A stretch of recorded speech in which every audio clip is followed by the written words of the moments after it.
How's it going, everybody? Thomas here with Read, Review, Recommend, and we have another great review for you guys today. We will be reviewing Spiderwick Chronicles Book 4, The Ironwood Tree.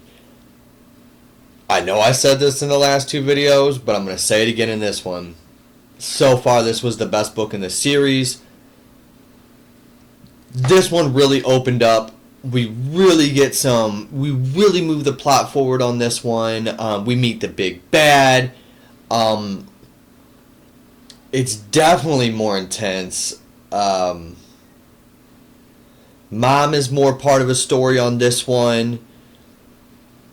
The plot of this one is Mallory gets taken by dwarfs. You meet the big bad. They save Mallory. But it's not a happy ending this time.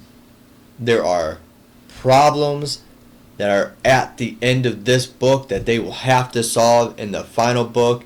This was the first one that it wasn't a happy ending. This was the first one that left you feeling like, oh man, what's going to happen next? It was very good. So for the plot, I have to give the plot an 8 out of 10.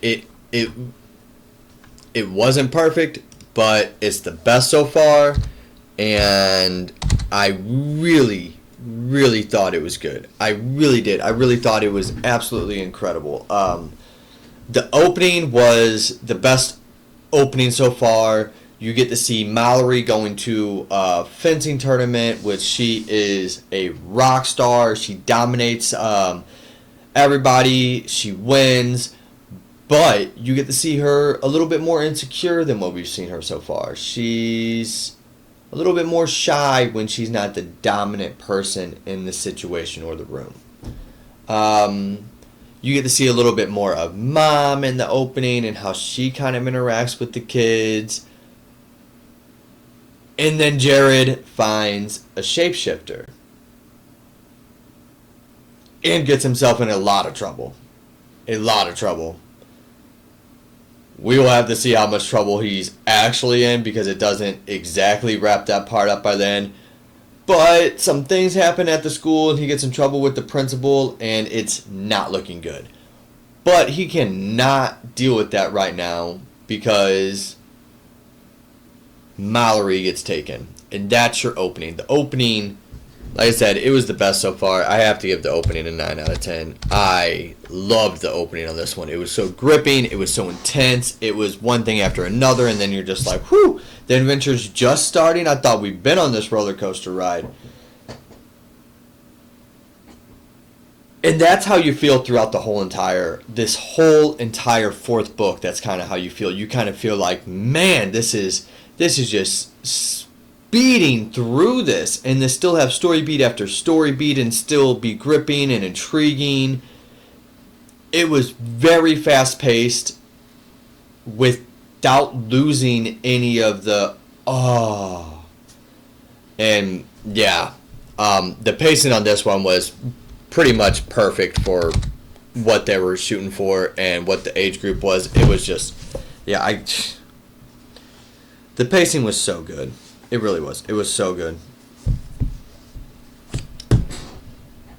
The characters, you really go on a ride with the twins this time. You get to see how much they have each other's backs, even whenever they're bickering and arguing because it's a tough situation.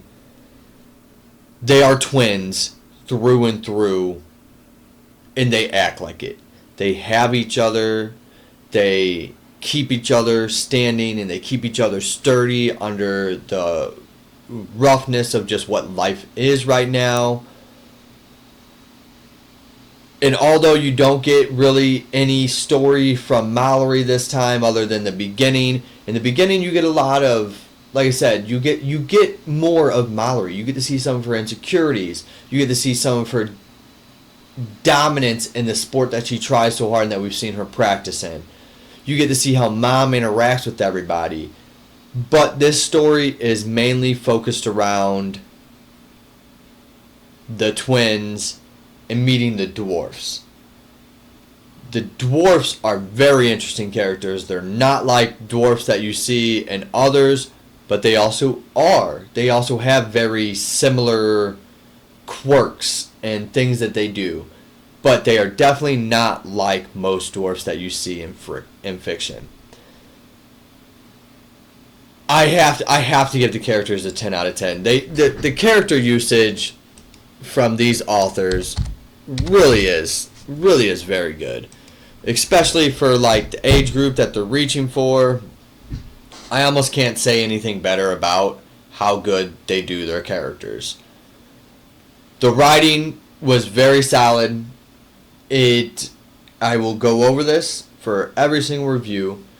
It is not the most complex. It is not a Red Rising. It is not a Malazan. It is not anything in that category. But what it is very fine-tuned for the age group that they're reaching for.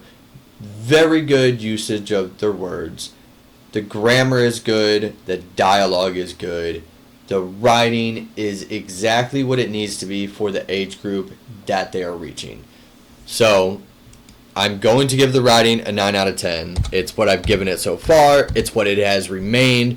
I think the writing is very solid. I think they have a formula almost that they're doing from book to book. And it is, if it's not broken, don't fix it. I'll say that.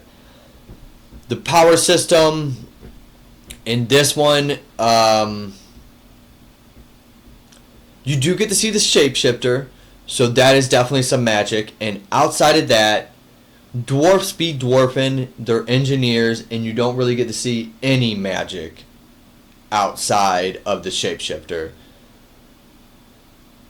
So if you want to say that the dwarfs' mechanism and engineering ability and what they're able to do with machines is almost magical, I would say that this was the best showing of the power system, magic system so far, which is odd to say because you literally see almost nothing magical other than the shapeshifter.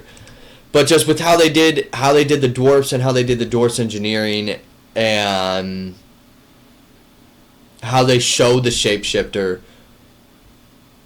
and how they describe it, I have to say this was the best showing of the power system so far. I'm finally going to give it an 8 out of 10. Bringing us to the ending. And this, like I said, this one was such a fast-paced book. The ending was so good. It had you gripped because you're going through this and you're trying to save Mallory. You find out that they have this device that can allow Mallory to stay alive forever, but she's in a coma. And they're preserving her almost like she's art. The boys are seeing this all while captured. They've already been captured. They're in prison. And then it shows again some of their cleverness as they have to trick the dwarfs to get out. And then they have to find Mallory, but she's droggy and not really all there, which pushes them to not only be the brain and the muscle, but they have to protect their sister and keep her quiet because they don't want to get caught. They find another little creature that kind of shows them the way out, and how that creature worked was pretty interesting, but you don't really see him again for the rest of the book. He had a very small part, but it was very interesting. And then they end it with a not happy ending. It ends with them still having a mission. It ends with them knowing that they have work to do. The world is not completely safe. They see the big bad. The big bad is big and bad, and they're scared. It was the best ending so far. It was such a good ending. I have to give this ending a 10 out of 10. It really was. It was very good how they ended it. very good letting you know that, hey, we are leading you into something. The climax is coming. Just be prepared, because the next book is going to deliver. And I have no doubt that it will. I have no doubt that they're going to wrap up the series very nicely. But I will say the intensity of this one was the best ending so far. It was just so good. So good. Sound like somebody pulled up to my house, but they didn't. All good. So, for this one, all in all, I am ranking Spiderwick, Book 4, The Ironwood Tree, a very high 8 out of 10. A very high 8 out of 10. And, so far, the best book in the series of the Spiderwick Chronicles. This one was gripping and intense and thrilling all the way through, even on the last page, because you know they're not safe. You know it's not okay, and you know that they have to figure it out. This was the best book. It was so good. It really was. Bravo to them for making this book still feel like the Spiderwick Chronicles, but ramping up the intensity to where you know the next book is going to be it. You know we're facing the big bad next book. There's no doubt about it. We've seen him. He's in our visual. We're nervous. We're scared.